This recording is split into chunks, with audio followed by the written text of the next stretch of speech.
Sino itong player na nababagay itandem kay Victor Wembanyama?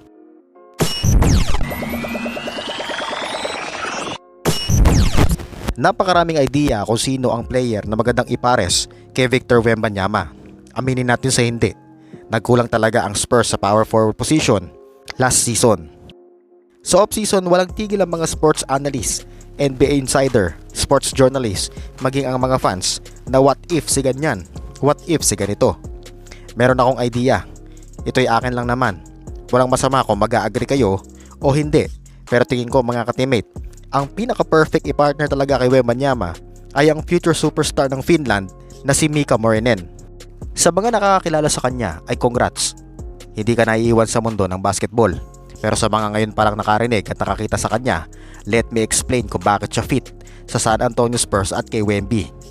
Si Mika Morinen ay 6'11", 200 pounds, 7'2" wingspan at may standing reach na 9-footer. Si Mika ay may tira sa labas, may high level athleticism at floor spacing gravity. Therefore, pareho ng laruan sila Wembanyama at Mika Morinen. Pwede magsabay sila sa floor, pwede rin namang maging backup forward. Si Mika ay isang pick and pop weapon, bagay na missing sa Spurs at patuloy na binubuhay with Wembanyama. He is a love threat, transition monster, shot blocker, at sabi nila, mini Wembanyama nga din ito mga ka-teammate. Good cutter din ang batang ito. Aside doon, maganda din ang court vision. Therefore, unselfish sa court. Kaya tingin ko mas magiging maganda ang flow ng opensa ng San Antonio kapag ipasok ito. Energy provider at momentum grabber ang batang ito. Once na ipasok na, sure ako magbibigay agad ng spark offensively and defensively. Yung depensa nito na parang Wembanyama, tapos mako-convert niya into score. Malaking bagay sa Spurs yun.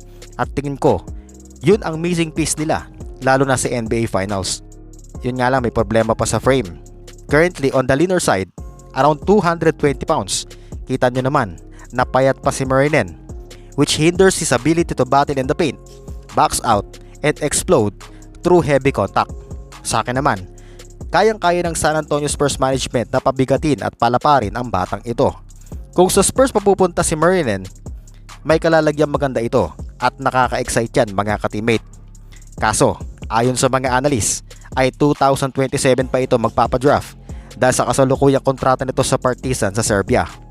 At ang pinaka-challenge lang dito ay possible daw na mapunta si Morinen sa top 3 pick, bagay na nagpapalabo ng chance.